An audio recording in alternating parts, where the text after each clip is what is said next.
Greetings and welcome back to yet another episode of Dark Souls 3, and I am in despair because that particular message that we encountered in the previous episode said the Sparrow Head was absolutely right.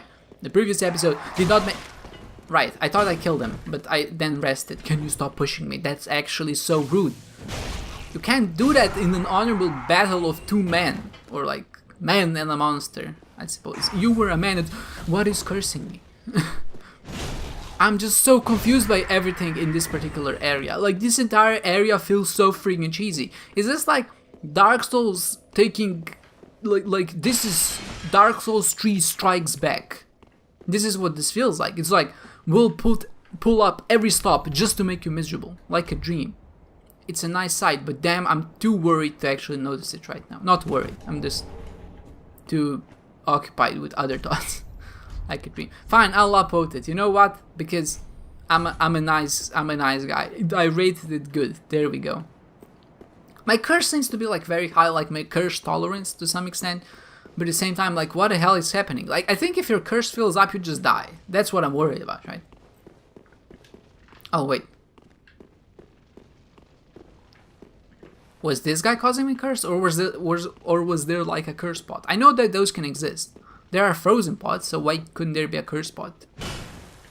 I know you're not dead. You can't trick me. I'm the master of sleep. I know when somebody is pretending to be dead.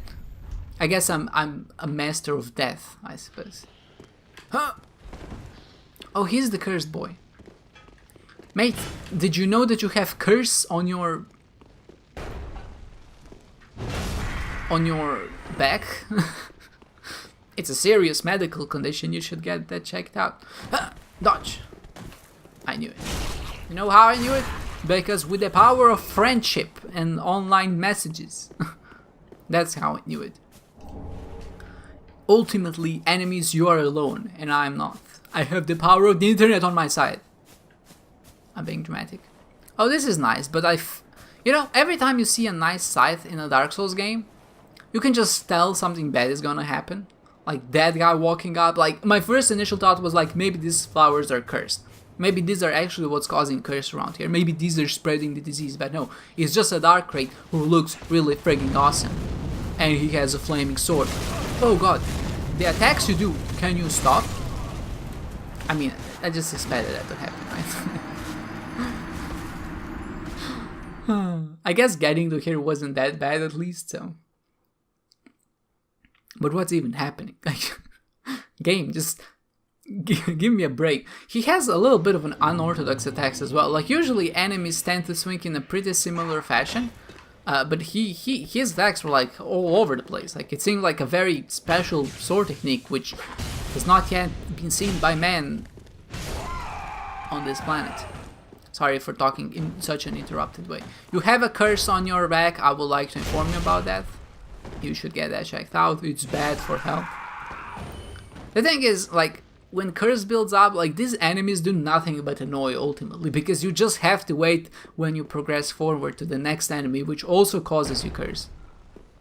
So if your curse tolerance isn't very high, like if you don't have the right armor or whatever, like I imagine this can be really annoying. I know you can always equip a ring, right? This is something that I think a lot of people complain about, including me, about Dark Souls. And it's like, oh, with my current equipment and build, like this is not fair. Like, and in a lot of instances that's right, because this game is not balanced around just using the same weapon all over again. I mean, just like using the same... Oh my god, how did I not kill him? Oh god damn it. No.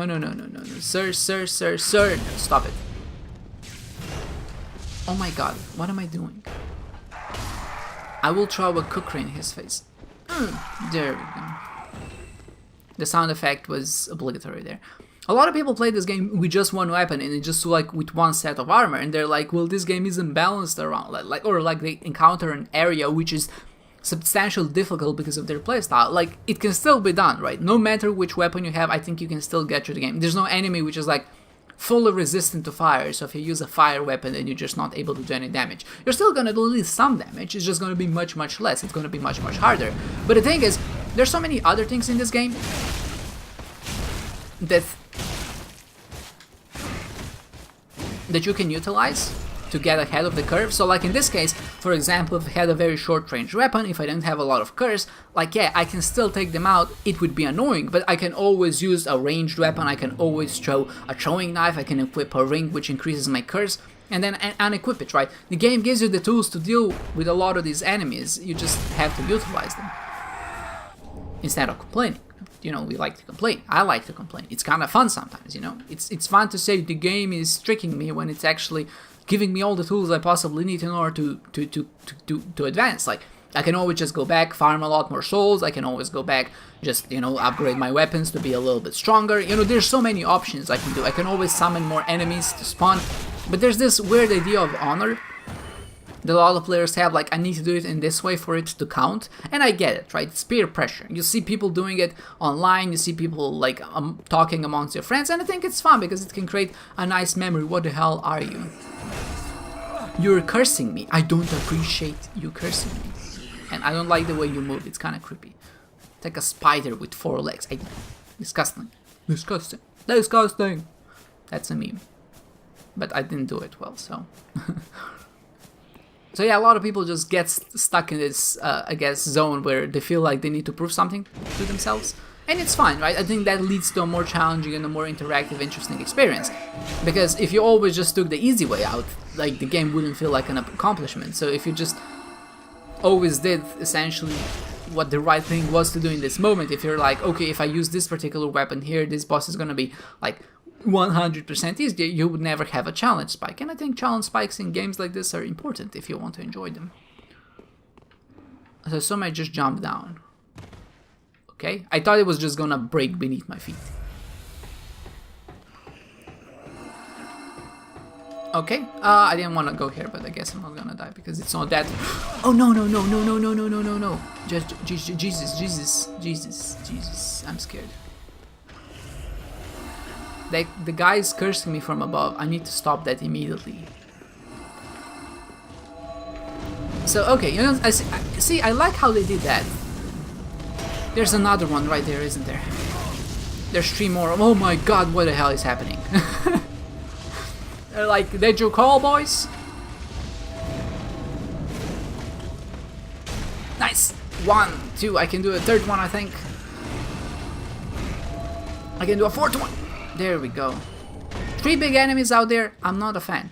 But I do like how they introduce the little magical guys. First of all, they introduce them to you in a safe environment, and they introduce them to you while fighting another big guy, which you've already fought before. But it's not exactly the same big guy, right? It's a little bit different because he now has a spear. Don't know, I like that. I like that. I like the way they did that. The guy's 1 floor below me. Where the hell you're hiding? There you are. You can't hide from me forever. I've come for my revenge. And it feels so satisfying, you know, because you're like, you've caused me grief, and now I will cause you grief. Forever. For the rest of your life. Literally. And you also get a Twinkling Titanite, which is just another cherry on top. Okay, so is there anywhere else I want to go here? I don't think so. I know I don't want to go outside because there's 3 really big burly guys outside, but I guess I do have a weapon that's capable of dealing with them pretty efficiently, but still, there's 3 of them.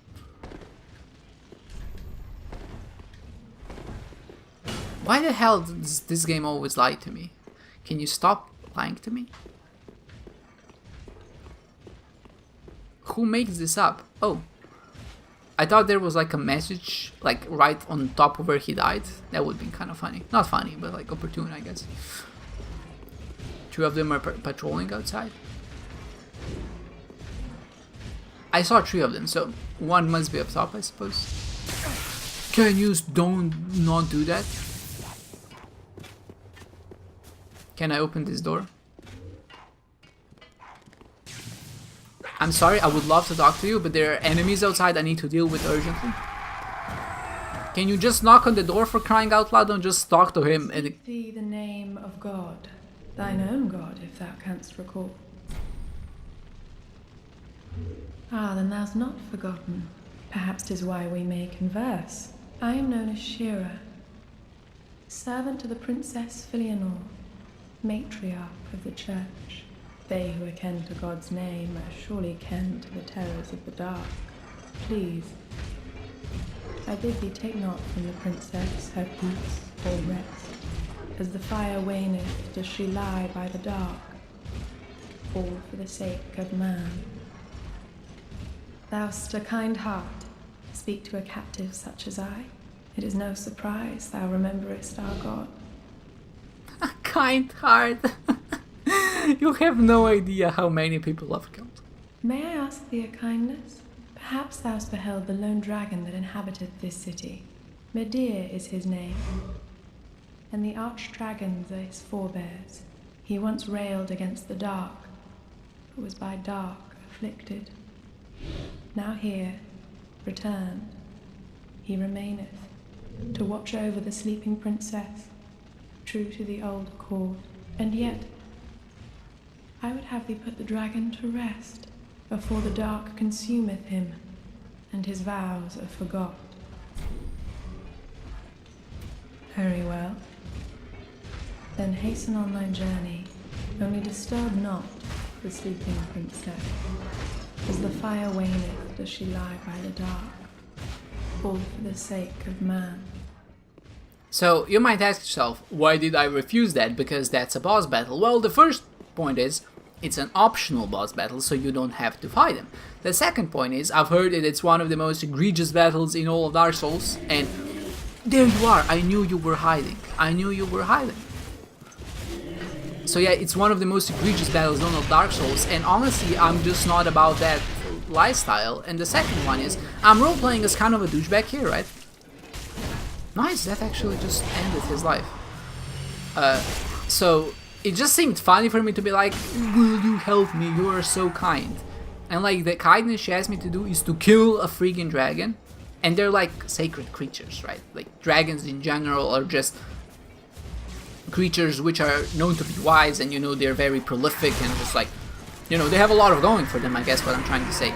Just like, you're so kind, can you kill a dragon for me? And, you know, me saying, no, I can't. Even though I literally do that, I would do that for free, you know, and not for a favor. So, I don't know, it just seemed funny to me.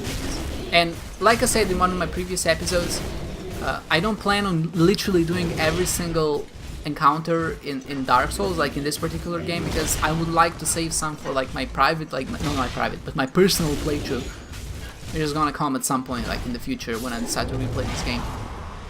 And like, at the same time, I'm not much of a completionist. I don't think the only way to enjoy a game, or like to consider it complete, is to do every single thing that's in it.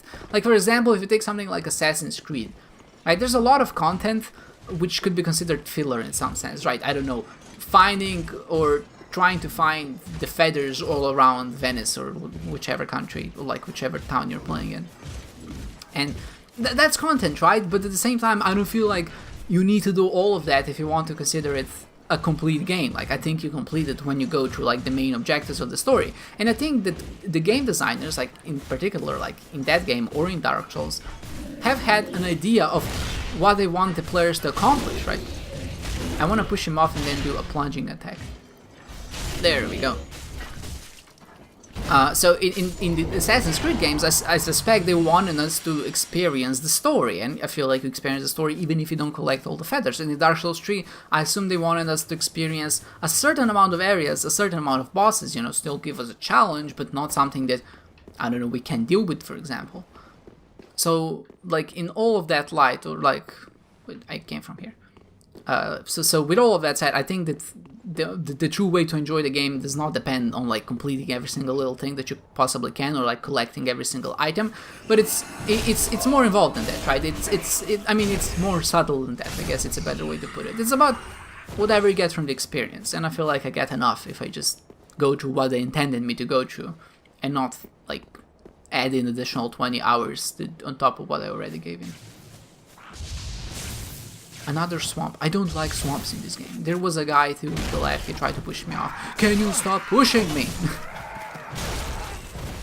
I don't want to go to this area again. I mean, plunging the big guys was kind of satisfying, I won't lie, but at the same time, I just don't want to do it again.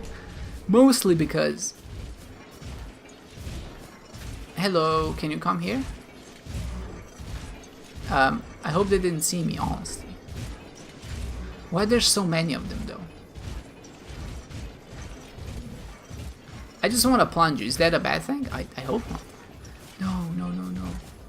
You didn't see anything. I'm not here. I was never here. Why is there 6 of them? They have too much HP for there to be 6 of them. Okay, I just rolled into that. Why am I just running through? That's always the worst idea. Oh my god. No, what I did right now was a huge mistake. Okay.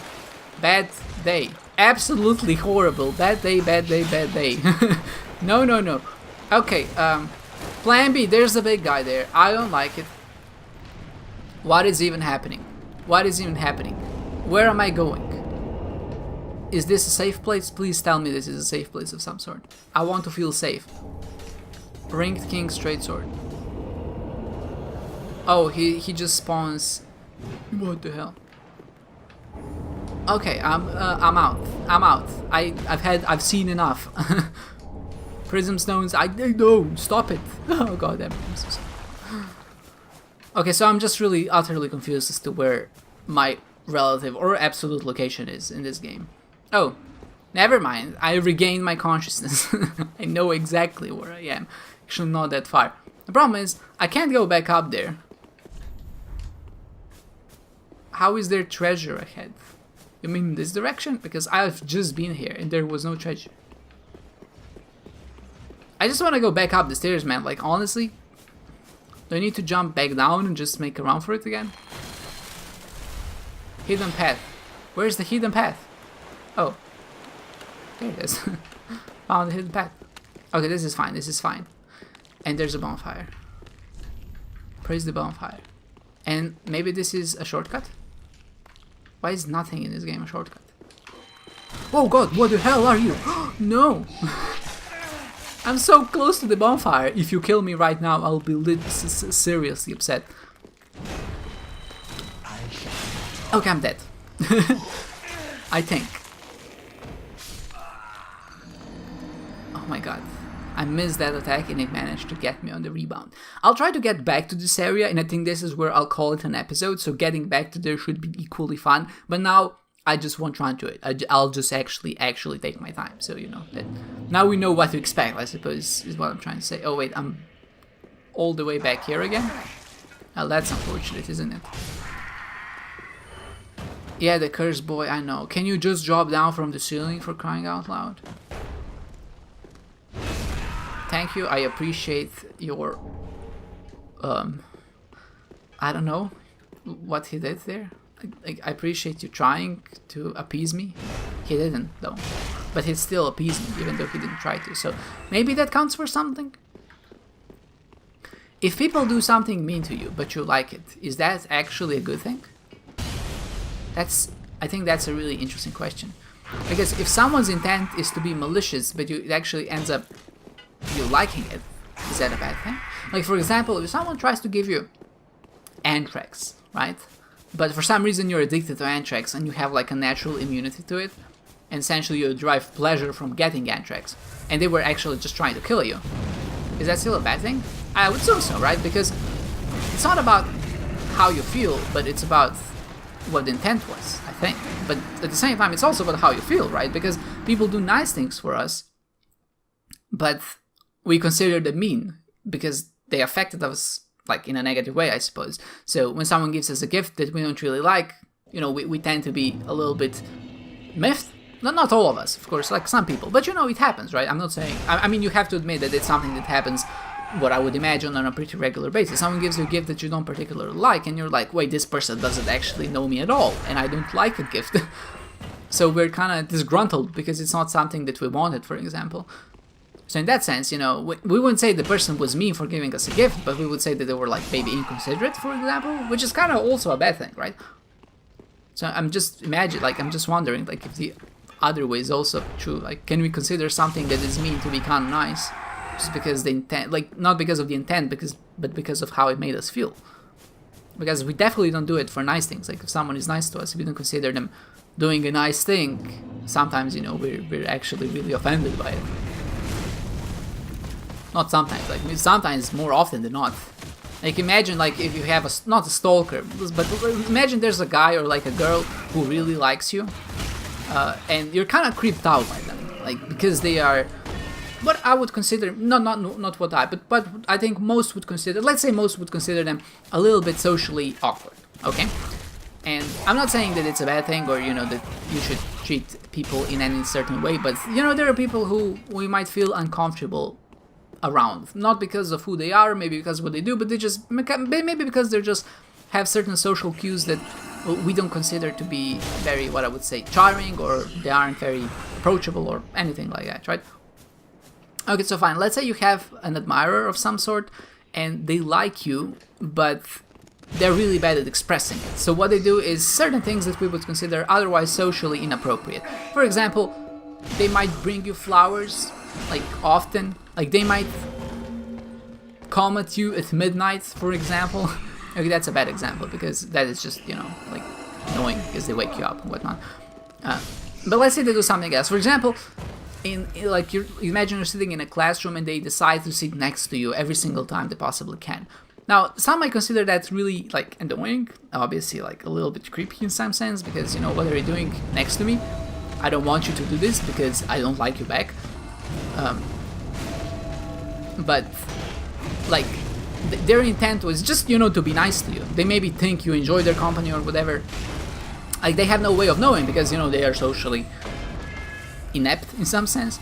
So what ends up happening is they try to do something nice for you, but because they don't realize that you're actually not offended by it, but that you're actually disgruntled by it to some extent, they keep doing it. And because they keep doing it, like, well, and nobody's so mean that they would just tell them straight to their face, like, oh my god, you're being so creepy, right? Can you stop doing that? Because humans don't deal with their problems directly.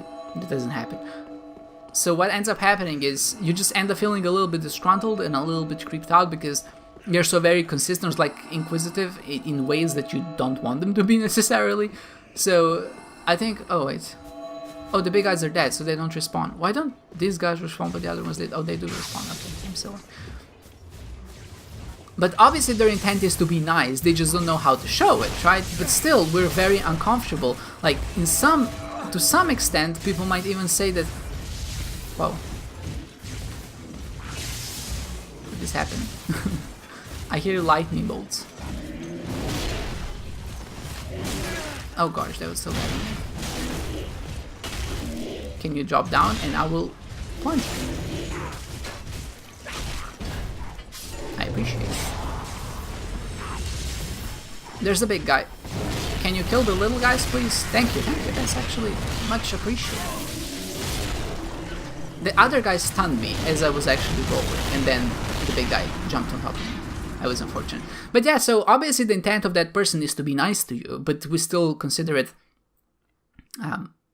not nice, you know, because we have a different standard for ourselves. Like, we imagine how we would treat other people and kind of equate other people's experience of that. So it just comes down to empathy to some extent, right? You have to understand what the other person is trying to do, but even if you know that their acts are nice and not malicious, you can still be upset, and I think it's entirely reasonable to be upset, because after all, we are allowed to feel the things we feel. Like the only thing is I would suggest don't be mean to that person, right? Like, you can tell them nicely, can you maybe please sit somewhere else because I am a little bit uncomfortable if you sit next to me because I don't know you well, or something like that. You know, there are nice ways of putting it without coming off like a total jerk. So, because I think this is possible, and because this is something that happens in everyday life, I just imagine, is it possible for someone to be entirely mean to you, but you actually consider them to be doing something nice, even though you know they're being mean to you? I think that's an interesting question. So if you have any examples of that, I would definitely like to hear them. I think that might be an interesting thought experiment. It's like a thought, I suppose. You don't deserve your shield, sir? I don't know why I just didn't go for the 4th hit. I can destroy them with 4 hits, and they actually do take, like, I break their poise with 1 hit, so they are taken back. Like, they flinch whenever I hit them, I suppose. That's what I'm trying to say. Oh, I have no stamina to roll. Oh, nice. I didn't know I had that recovery attack. So, right after you roll, and if you press the attack button, you do this nice swinging attack. It feels really good, just to get all enemies that are around you. Or maybe I skipped out on this guy before. I'm pretty sure I did. Maybe he was the one who was casting spells on me. Rude. Okay, just die. I will try to make it to the bonfire. This has been going on for way too long. Stop it. Something else is casting me. I really like how they introduce these enemies. First it's 1, then it's 3, so you really can get used to their attacks and like their patterns and whatnot. And then they throw another gun on top just to... this is a different attack and it tries to curse me and I don't appreciate it. Did I bounce him down? Is he on the bottom floor now or something? I am not sure where the enemy is, so that's a bit annoying. There's 2 of them now. Can you friggin... There's the spear guy. How did I forget about him? Oh god, there's 2 of them now. I thought there was only 1 left for some reason. Because there were 4 of them now. Usually there's only 3 of them, right? Can you stop 2 of them casting the same spell over and over? I missed the freaking...